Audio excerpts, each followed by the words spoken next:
महाराष्ट्र विधानसभेच्या निवडणुकीच्या निमित्ताने मोठं महाभारत घडतंय. राज ठाकरे नावाचं एक वादळ घोंगावतंय आणि या वादळाकडे एक मोठं ब्रह्मास्त्र आहे. त्या ब्रह्मास्त्राचं नाव आहे ठाकरी बाणा.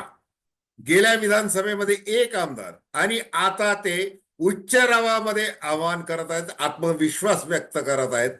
माझ्या हातामध्ये एकदा सत्ता देऊन पहा, महाराष्ट्राचा कायापालट घडून दाखवू, महाराष्ट्रामध्ये एकही बेकार राहणार नाही, वगैरे वगैरे ते राजकीय आश्वासनं देत आहेत.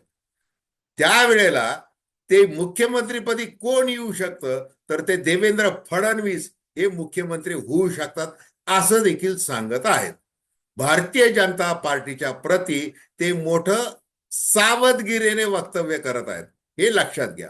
उद्धव ठाकरे आणि एकनाथ शिंदे यांनी शिवसेनेची दोन शकले केल्यानंतर जी काही संधी निर्माण झालेली आहे, ती संधी नेमकी हेरून राज ठाकरे मैदानात उतरलेले आहेत. आता ते कितपत यशस्वी होऊ शकतात आणि भारतीय जनता पार्टी त्यांना कशा प्रकारे ठाकरे ब्रँड म्हणून सांभाळू शकते, या संबंधी आपण अतिशय थोडक्यामध्ये चर्चा करणार आहोत. नमस्कार, जय महाराष्ट्र. मी डॉक्टर अनिल फळे. माझी आपल्याला विनंती की चॅनल सबस्क्राईब करावं, सबस्क्राईबचं बटन दाबावं आणि आपल्या प्रतिक्रिया बिनधास्तपणे नोंदवाव्यात. एक तटस्थ भूमिकेतून आपण चर्चा करत असतो, सर्वसामान्यांच्या दृष्टिकोनातून. तेव्हा हे चॅनल अवश्य सबस्क्राईब करा. हे बघा, राज ठाकरे यांच्या डोक्यामध्ये नेमकं काय, म्हणजे जसं त्यांनी महाराष्ट्र नवनिर्माण सेनेची स्थापना केली, आपल्या तीन रंगाचा झेंडा त्यांनी ठरवला होता. त्याच्यानंतर अलीकडच्या काळामध्ये त्यांनी तो ध्वज बदलला, त्याचा भगवा रंग केला, त्याच्यावर शिवमुद्रा छापली. आणि मग आपल्याला नेमकं शिवसेना प्रमुख बाळासाहेब ठाकरे यांच्याकडून जे काही शिकायला मिळालेलं आहे, म्हणजे ते प्रचंड शिकायला मिळालेलं आहे. तेच आपले विठ्ठल आहेत. आपला राग बडव्यांवर आहे. मग बाळासाहेब ठाकरे हे काय एक अजब रसायन. मग या अजब रसायन मधले काही थेंब आपल्यावर पडलेले आहेत.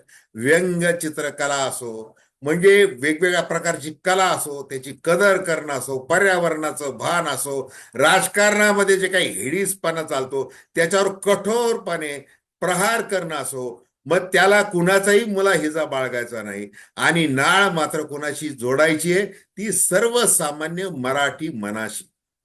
या मराठी मनाला काय वाटतंय, म्हणजे वाचा आणि थंड बसा, हा जो कॉलम, हे जे सदर मार्मिक मध्ये यायचं, त्याची आठवण काढत राज ठाकरे आज आपल्या विचारांची मांडणी करत आहेत.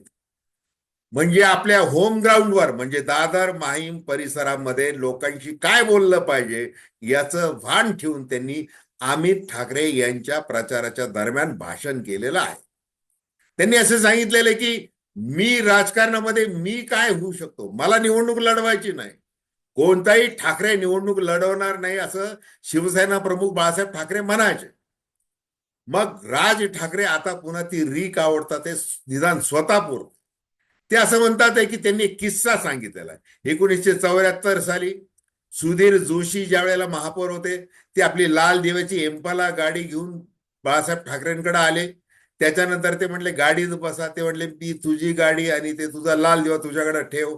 मग टॅक्सीमध्ये ते कसे निघाले आणि मग त्या टॅक्सीमध्ये छोटेसे राज ठाकरे बसलेले होते. त्यांनी पाहिलं की ही महापौराची जी गाडी आहे, हा महापौर ज्यांनी तयार केलेला आहे, ज्यांनी बनवलेला आहे, तो मात्र टॅक्सीमध्ये आहे आणि तो माझ्या शेजारी आहे. मग हे जे बाळ कडू राज ठाकरे यांनी प्यायलेलं आहे, त्याच्याशी प्रामाणिक राहूनच त्यांना राजकारण करायचं आहे, असं त्यांनी माहीम दादर मधल्या मतदारांच्या मनावर ठसवण्याचा चांगला प्रयत्न केलेला आहे.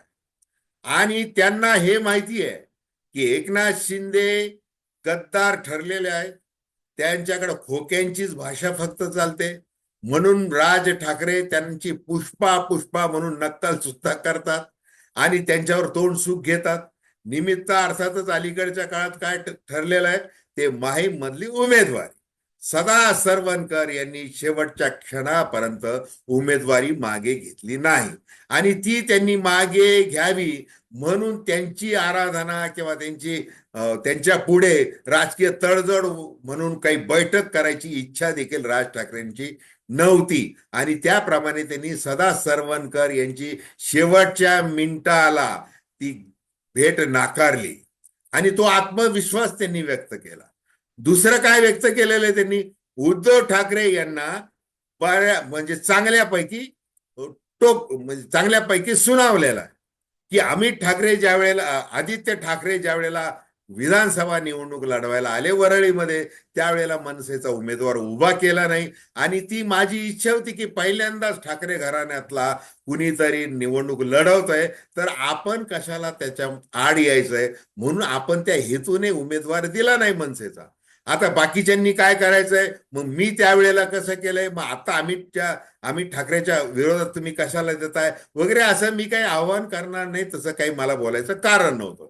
आणि मग राज ठाकरे यांच्यामध्ये हा जो आत्मविश्वास आहे, ही आत्मविश्वास तो आहे ठाकरी शैलीचा, ठाकरी बाण्याचा. मग त्यांनी जो उल्लेख केला की शिवसेनेची मुळात स्थापना कशी झाली, प्रबोधन हे पाक्षिक चालवायचे प्रबोधनकार ठाकरे. मग त्याच्यानंतर मार्मिक हे साप्ताहिक सुरू झालं.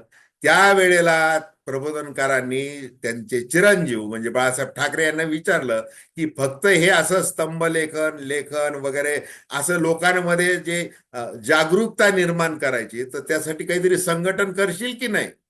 आणि मग ती स्थापन झाली शिवसेना. ते 4 शब्द त्या प्रबोधनकार ठाकरेंनी सांगितले.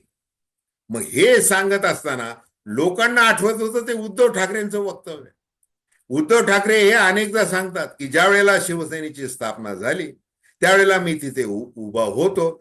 जो नारळ वाढवला त्या घरामध्ये शिवसेनेच्या पाठीसमोर, त्या नारळातलं काही पाणी माझ्या अंगावर उडालेलं आहे.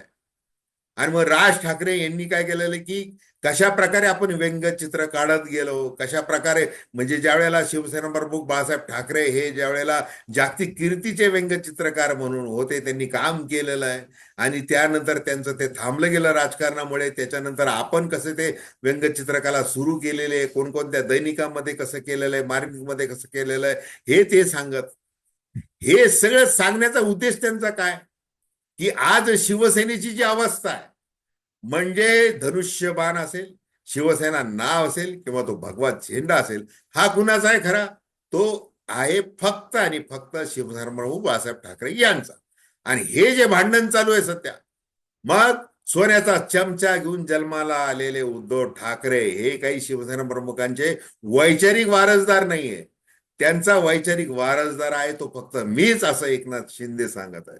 आणि उद्धव ठाकरे एकनाथ शिंदे यांच्यावर टीका करताना सांगत आहे की तुम्ही जी गद्दारी केलेली आहे, म्हणजे पाठीत खंजीर खोपसलेला आहे, शिवसेना प्रमुख बाळासाहेब ठाकरे यांचं नाव घेत तुम्ही जी गद्दारी केलेली आहे, 50 खोके एकदम ओके वगैरे जे काही हेडीस असं प्रदर्शन केलेलं आहे, त्यामुळं तुम्ही शिवसेनेला पट्टा लावलेला आहे या नावाला. आता भलं तुम्हाला भारतीय जनता पार्टीच्या आशीर्वादाने, निवडणूक आयोगाच्या आशीर्वादाने, विधानसभेच्या तत्कालीन सभापतीच्या आशीर्वादाने हे तुम्हाला मिळालेलं आहे, परंतु लोक जाणतात, लोकच न्याय देतील असं उद्धव ठाकरे म्हणत आहेत. या सगळ्या उद्धव ठाकरे आणि एकनाथ शिंदे यांच्या भांडणामध्ये आपल्याला एक रस्ता मिळालेला आहे असं राज ठाकरे यांना पक्क कळालेलं आहे. आणि तो आहे की ज्या वेळेला भारतीय जनता पार्टी बरोबर युती करण्याचा निर्णय शिवसेना प्रमुख बाळासाहेब ठाकरे यांनी 80च्या दशकामध्ये शेवटी तो जो घेतला होता आणि युती केली होती, तर ती जी युती आहे ती हिंदुत्वाच्या नावावर केलेली होती. मग ते जे हिंदुत्व आहे, ते हिंदुत्व राष्ट्रीयत्व जे आहे त्याचं भान ठेवून आता भारतीय जनता पार्टीचा हात आपण पकडू शकतो. आता ते मनगट आपल्या दृष्टीने किती मोठं आहे, विधानसभा निवडणुकीमध्ये आपले किती आमदार निवडून येतील, हा सगळा भाग वेगळा आहे. आणि भारतीय जनता पार्टीला जर आज गरज असेल तर ती आहे ठाकरे ब्रँडची. कारण की एकनाथ शिंदे हे ज्या पद्धतीने डील करतात, हार्ड बार्गेनिंग करतात, लोकसभेलाही त्यांनी केलं, विधानसभेलाही त्यांनी केलं. आणि त्यांचे आमदार जेवढे निवडून येतील ते पुन्हा त्याच्यावर जर त्यांनी मुख्यमंत्री पदावर थेट पुन्हा दावा केला आणि आपले 105 पेक्षा कमी आमदार निवडून आले तर आणि त्यांना असं वाटलं, जसं उद्धव ठाकरे यांना वाटलं होतं, जरी बहुमत मिळालेलं आहे, आपले आमदार भारतीय जनता पार्टीच्या तुलनेत कमी आलेले आहेत, तरी आता आपल्याला कसं आहे, आता आपण नाग दाबू शकतो की मुख्यमंत्री पद द्या. मग आता अमित शहा यांनी बंद खोलीत काय केलं वगैरे वगैरे काय शब्द दिला, हे राजकारण अजून वेगळं आहे. पण आपण या संदर्भात इथे बोलत असताना एकच लक्षात घेतलं पाहिजे की एकनाथ शिंदे हे आता डुईजर झालेले देवेंद्र फडणवीस यांच्या ब्रिगेडनी केव्हाच मान्य केलं आहे. आणि त्यामुळे राष्ट्रीय स्वयंसेवक संघाने देखील अट टाकलेली आहे की मुख्यमंत्री हा भारतीय जनता पार्टीचा झाला पाहिजे. म्हणजे ही आता भारतीय जनता पार्टीला मग एकनाथ शिंदेही राहणार नाही. आणि काल केंद्रीय गृहमंत्री अमित शहा यांनी असं म्हटलं की उद्धव ठाकरे यांच्यावर सत्तेचं गणित जुळवताना जर काही बोलायची वेळ आली तर त्याची अजिबात शक्यता नाही, असं अमित शहा यांनी वक्तव्य केलेलं आहे. मग उद्धव ठाकरे नाही, एकनाथ शिंदे नाही, मग राहतो कोण? राज ठाकरे. कारण की आपण हिंदुत्वाचा वसा घेतलेला आहे, हिंदुत्व विचारसरणी घेतलेली आहे. महाराष्ट्रामध्ये आपल्याला ते स्थान बळकट करायचं आहे, पुढे 2029 मध्ये स्वबळावर निवडून यायचंय. मग त्यावेळेला राज ठाकरे जे ठाकरे आहेत, त्यांच्यामध्ये ठाकरे शैली आहे, ती आपल्या सोबत लागणारच आहे. मग हे याच्या संबंधी बोलणं झालेलं आहे. मग आता अमित ठाकरे आणि राज ठाकरे अमित शहा यांना दिल्ली दरबारी जाऊन भेटलेले, 3 दिवस त्यांनी मुक्काम केलेला आहे. मग तो मुक्काम केलेला आहे, तिचं काहीतरी बोलणं झालेलंच आहे. मग ज्या वेळेला लोकसभेमध्ये बिनशर्त पाठिंबा दिला तो नरेंद्र मोदी यांची विकासाभिमुख जी भूमिका आहे त्याला म्हणून तो पाठिंबा दिलेला आहे. मराठीला अभिजात दर्जा दिला पाहिजे अशी ती मागणी केलेली आहे, ती मंजूर झालेली आहे. मग ही जी प्रतिमा आहे, हे जे ब्रँडिंग आहे ठाकरे नावाचं, ते ब्रँडिंग कसं करायचं हे राज ठाकरे यांना चांगलं कळतं. अगदी त्यांची छोटी जाहिरात असो, मोठी जाहिरात असो, त्यांचं मीडिया कॅम्पेनिंग असो, त्याच्यामध्ये जी कलादृष्टी असते, जी सौंदर्य दृष्टी असते, ती राज ठाकरे यांची असते. मग ते जर करत असताना मग आता तर निवडणुकीमध्ये उतरलेलो आहोत. मग अशा काळामध्ये आपण जे विचार लोकांना दिला पाहिजे तो कोणत्या पद्धतीचा दिला पाहिजे? ज्या वेळेला शिवसेना प्रमुख बाळासाहेब ठाकरे असं म्हणायचे की 80% राजकारण, 80% समाजकारण, 20% राजकारण, पुन्हा त्यांना कलेची जोड, सांस्कृतिक वारसा, मराठी माणसाचं महत्व, हे सगळं सांगायचं. मग सुरुवातीला जसं मी म्हटल्याप्रमाणे राज ठाकरे यांनी मनसेच्या वतीने एक आश्वासन दिलेलं आहे, जाहीर सभेमध्ये त्यांनी आश्वासन दिलेलं आहे. ते देतात आहे, काय देतात आहे की महाराष्ट्रामधला एकही बेकार आम्ही ठेवणार नाही, आमच्या हातात सत्ता द्या. मग त्यासाठी जे परप्रांतीय जी घुसखोरी सगळी झालेली ती आधी हुसकावून लावू. मग मुळात शिवसेना जी वाढली मुंबईमध्ये, ती परप्रांतीयांचा, दाक्षिणात्य प्रांतीयांचा जो काही वर्चस्मा तिथं वाढायला लागला होता, म्हणजे ते पुंगी बजाव लुंगी हटाव हे जे सगळं चाललेलं होतं. मग अलीकडच्या मधल्या काळामध्ये बिहार, उत्तर प्रदेश मधून ही जी काही घुसखोरी चालू आहे, जे आक्रमण चालू आहे, ते थोपवण्याची भूमिका राज ठाकरे यांनी घेतली. मग आता ती भारतीय जनता पार्टीला काही अडचणीची आहे, म्हणजे जिथं सोयीचं आहे त्याचं सगळं राजकारण केलं जातं. परंतु राज ठाकरे यांनी देखील ती लवचिकता जी आणलेली आपल्या धोरणांमध्ये, विचारांमध्ये, ती वेळेनुसार आणलेली. आता मुस्लिम आरक्षणाला भारतीय जनता पार्टीचा विरोध आहे, ते स्पष्टपणे जाहीरपणे तसं बोलतात. मग इकडे उद्धव ठाकरे यांना मुस्लिम मतांवरच सगळी त्यांची मदार आता ठेवावी लागते. अशा परिस्थितीमध्ये आपण काय केलं पाहिजे? मुस्लिमांना विरोध केला पाहिजे. मशिदीवर भोंगे कस काय वाजतात तो मुद्दा उचलला पाहिजे. असं राज ठाकरे ही आपली जी प्रतिमा आहे ठाकरे म्हणून, त्याच्या ती मोठी प्रतिमा कॅनव्हासवर तयार करतात. आणि विधानसभेच्या निवडणुकीच्या निमित्ताने त्यांना ती बोलायची संधी मिळालेली आहे आणि मग ती त्याप्रमाणे बोलतात आहे. मग आता भारतीय जनता पार्टीला काय पाहिजे? मराठा आरक्षणामुळे त्यांना फटका बसू शकतो. मग आता एकनाथ शिंदे काही स्पष्ट बोलू शकत नाही, अजित पवार काही बोलू शकत नाही, मग बोलू कोण शकतंय? तर आपण बोलू शकतोय. मराठा आरक्षण पाहिजेच कशाला?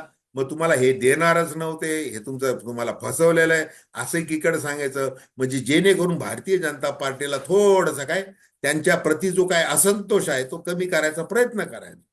आणि पुन्हा सगळं ज्या वेळेला महाराष्ट्रातल्या निवडणुकीसंबंधी बोलताना भारतीय जनता पार्टीच्या विषयी जरा जरा जास्त झुकतं माप टाकायचं. तर राज ठाकरे थोडक्यामध्ये काय की ती जी मोठी त्यांना जी स्पेस दिसलेली आहे ती आपल्या त्याच्यामध्ये ते शिरतात आहे.